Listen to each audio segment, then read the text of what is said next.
The best strategy to help you silence fear in your life is to actually have a strategy. Don't have one yet? That's okay. I got you. Right now, you can get my Brave Life Planner for free.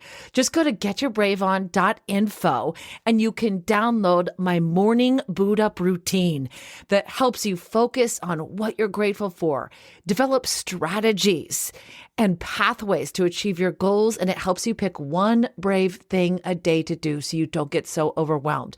You also get my free daily planner to help you stay on task, and there's a video that comes with it to walk you through on how to use it. Download it for free at getyourbraveon.info. Brave Podcast Network. This is going to reboot your life right now. I'm so glad you're here for episode number 63. What is Ash Wednesday and the prayer to reboot your life? I went back to the archives. This is a very special piece of audio from a Facebook Live I did in my backyard in 2017, describing the meaning of Ash Wednesday and a prayer just for you. This could revolutionize the way that you feel about your future right now. Ash Wednesday. What is the big deal? Why do people celebrate this? Even, whether you're Catholic or Protestant, or maybe not real sure where you are in the whole faith thing. Why I think Ash Wednesday is something that has incredible significance for your ability to start over. Have a fresh new start if you would like. Thank you so much for joining me. I'm going to do a special daily prayer for a reboot for Ash Wednesday. And you might have seen a lot of people today, something on their face. You ever do that? You're like walking around, you feel so good about yourself. You're like, yeah, got it going on today. Did my makeup, got my new jacket on. And then you get to a restaurant or you're somewhere and it's like, hey, you got something on your face right there? You're like, oh, so embarrassed. And then you have to look back and think, okay, who did I run into at the grocery store? Where else have I been? And I've had this thing on my face. Well, there's a lot of people walking around today with something on their face. It's a cross on their forehead because it's Ash Wednesday. So what in the world does Ash Wednesday mean to you, and why, even if you're not Catholic, should you care about it? Reverend Carroll Weber, I love what he said and how it explains Ash Wednesday to anybody, whatever scale you are on what you believe. He says when that ash mark sits on people's forehead, it stands for being marked. He says, because we're all marked, right? The ashes are just like a designated, hey, you know what? I'm a sinner. I'm a real sinner. And is it to mark it to make you feel bad? No, it's the opposite. It's not for you to remember your sin. It's to remember that, yes, we have all messed up and we all have fallen short. But he says, yeah, it's embarrassing to go around town that way. Letting everybody know, yep, I'm a sinner, I'm messed up. But that's not the point. At the end of the day is the point. When you get home after a Ash Wednesday service, you wash your face. You wash it off. Exactly what Jesus did for you and I is, without him, we are marked. Because no one's perfect. But with him, it's all washed away and forgotten. And you're forgiven. Why ashes? It seems like ruin. If you've ever seen like the mountains and you've driven by and you've seen this big field where there was a forest fire, you notice that, wow, it's like devastating, right? And you see the beautiful trees. I've seen this when I've driven to Yosemite. You see those beautiful forests and beautiful trees, and then all of a sudden, devastation and just ash. Why do they allow sometimes forest fires to happen? Because it's a great way for the forest to rebuild and get a fresh new start. Burning it all down in the ashes actually makes the soil ready for new growth. You following me here?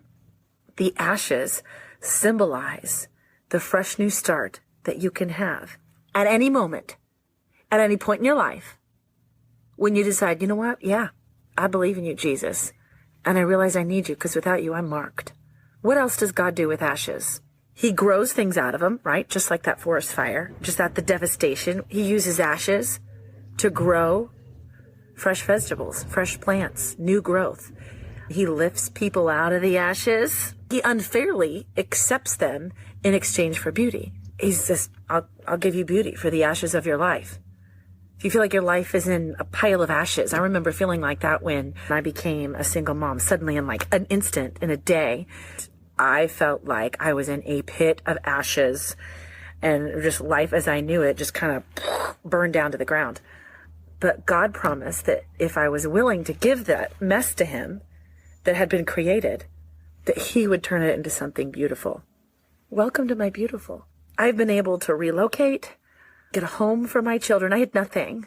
Rebuild my life. And I say I have been able to do that, but that's not the truth.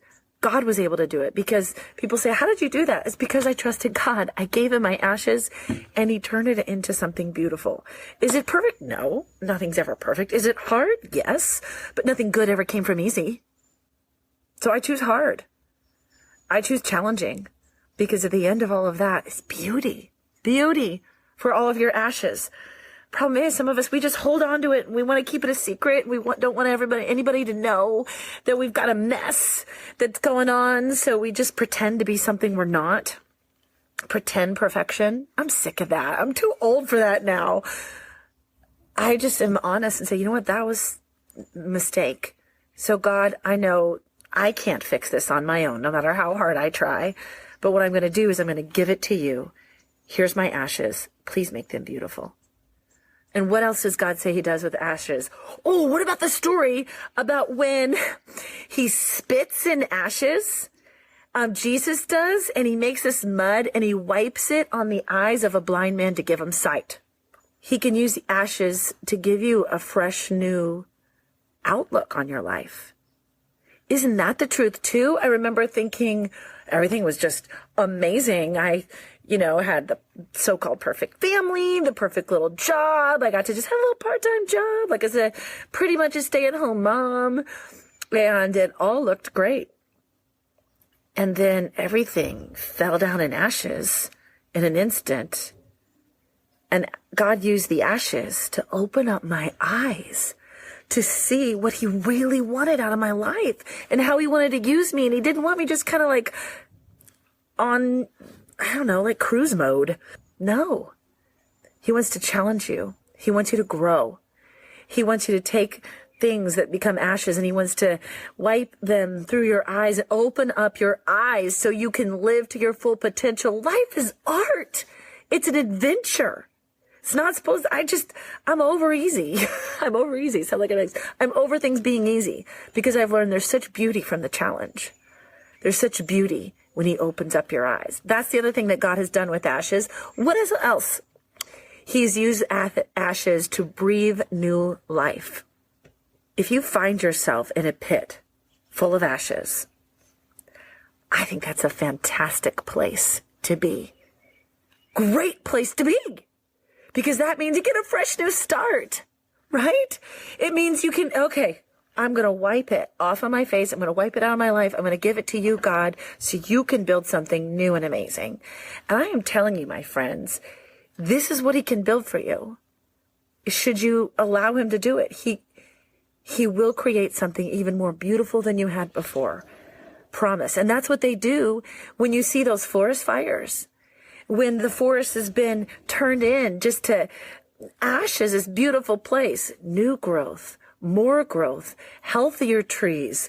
It takes a while, but before you know it, everything is caught up and it's beautiful. Healthier sometimes, most of the time. If you're feeling today kind of like things are in a pile of ashes, I get it. Been there. I wish I could say once, but I've been there a couple times. And each time God has found a way to recreate my life better than I could have ever expected. I never would have planned it, but it's so great. He wants that for you too. And you know what the secret is? It's not about being perfect. It's not about obeying a whole new list of rules. It's about giving up control of trying to act perfect all the time and just saying, God, I can't, I don't know what to do. I'm going to give it to you so you can turn this into something beautiful. That's why I love Ash Wednesday. And I want to pray for you right now. If you want a fresh new start, if you want to exchange your ashes for beauty, let's pray. Father, thank you so much for the promise of washing my friend watching and listening right now, and for me, washing me clean multiple times, God. For you say, as far as the east is from the west, so far as you have removed your transgressions from us. It doesn't say you kind of marked it down and have limited our future because of the things we've messed up, but you forgive us. It says, no, you've completely removed them from our record. They don't even exist anymore. Oh, I love that, God. So help us remove it from our own brain, that it doesn't apply to us anymore. Today, I ask that those sins that would have marked me for eternity without you, that you would wash them away right now for my friend listening, that they would no longer be marked because they say, today, Lord, let's just say this out loud with me. I believe in you, Jesus, and I believe that I am no longer marked with sin because you died for me on the cross and you took that mark from me, and I can wash it all off and live a beautiful life and restart. Here's my pile of ashes, God. Please turn them into beauty for my friend. In Jesus' name I pray. Well, I hope you're having an amazing Ash Wednesday, and you use this day, we need it, as a day to get a fresh new start. Stop beating yourself up for your past, a mistake you've made, or a failure that you've had, and start looking at it as a pile of ashes, something that God will turn into beauty. And all you got to do is ask, and he says yes. I love you. Don't forget, today and every day, get your brave on. Thank you so much for your support of the Get Your Brave On podcast. I'd love to connect with you. Call my hotline anytime and let me know how this podcast is impacting your life and how you're silencing fear at 530-4AMANDA. Let's connect on socials and get more strategies to silence fear every day on Facebook, Instagram, and TikTok at Amanda Carroll Show. And if you want to go deeper, join my Patreon. You can get daily motivations and prayers and meditations and live videos. Just go to getyourbraveon.info and sign up to be a member of the Get Your Brave On tribe. Join our Facebook group too. Just search Get Your Brave On. And I'd be honored if you would follow this podcast and subscribe and even leave a review. That helps more women just like you facing a plot twist find more strategies to silence fear. I'll shout you out in the next episode, or even send me an email to amanda@amandacarroll.org and tell me how God is using this podcast in your life. Like Kim did. She said, I just want to thank you for your podcast. I signed up in July and honestly always deleted your message. That's okay. Or sometimes just took a quick glance. But today was different. It was if God was drawing me to really take a look at it, and I did. After downloading the app to get a podcast, I went back and clicked on the prayer. As I stood in my bathroom brushing my teeth, the words just filled the room with a peacefulness. It came over me, and it was like a weight had been lifted. The stress of living with a few disabilities and being on long medical leave from work for over a year, and the stress of trying to go back to work with homeschooling 2 kids, I was keeping it all in. I just wanted to know how much you make a difference. I even shared your podcast with my mom, cousin, and brother, even though he's not a lady. He's going through a tough time and wanted him to hear the prayer. So bless you. Bless you. I am so thankful that God used this in your life. You're my why. I'm honored to hear from you. I'd love to hear from you. Reach out anytime.